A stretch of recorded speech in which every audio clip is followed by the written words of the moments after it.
दोस्तों, जैसा कि आज इसरो प्रमुख डॉक्टर सिवान ने अनाउंस किया कि एक नई स्पेस एजेंसी डेवलप की जा रही है जो कि डिपार्टमेंट ऑफ स्पेस के अंडर काम करेगी। इस एजेंसी का नाम होगा इन स्पेस, मतलब Indian national promotion and authorisation centre.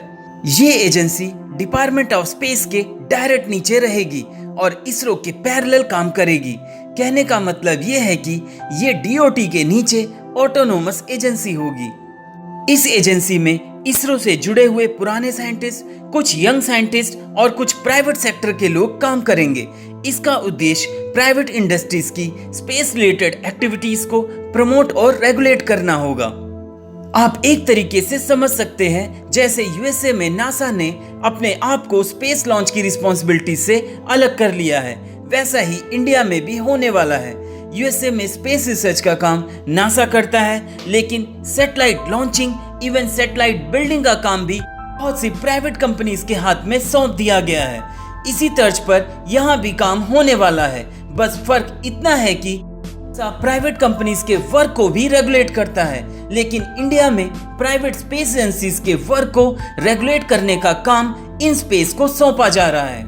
ISRO और उसके सेंटर अपना सारा फोकस स्पेस रिसर्च के काम में लगाएंगे। देखा जाए तो ये जरूरी भी है। अब जिस तरह से इंडिया में स्पेस एक्टिविटीज बढ़ रही हैं, सैटेलाइट लॉन्चिंग की काउंटिंग भी बढ़ रही है, इसरो के पास काम बढ़ता जा रहा है। किसी भी रॉकेट लॉन्चिंग के लिए बहुत तैयारियां करनी पड़ती है, जिससे इसरो का रिसर्च वर्क सफर होता है। अब ये काम प्राइवेट प्लेयर्स को दे दिया जाएगा। बस गवर्नमेंट इन स्पेस की मदद से इन कंपनीज पर नजर रखेगी। इन स्पेस प्राइवेट कंपनीज को सभी तरह की टेक्निकल हेल्प भी देगा। जैसे नासा की हेल्प के बिना स्पेसएक्स का सक्सेसफुल होना संभव नहीं था। इसरो की भी expert help in private companies को इन स्पेस के थ्रू मिलेगी।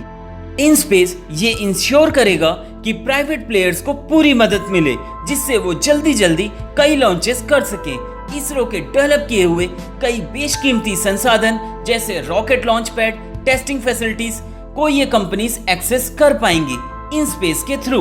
तो देखा जाए तो new space India limited private companies को इंटरनेशनल व इंडियन मार्केट से लॉन्च कॉन्ट्रैक्ट दिलवाएंगी और इन स्पेस इन कंपनीज को टेक्निकल हेल्प देने के साथ साथ रेगुलेट भी करेगा।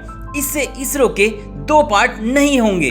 कह सकते हैं कि इसरो की रिस्पॉन्सिबिलिटीज कुछ कम हो जाएंगी, लेकिन इसी के साथ साथ विश्व में आगे रहने के लिए स्पेस रिसर्च की रिस्पॉन्सिबिलिटीज भी बढ़ जाएंगी।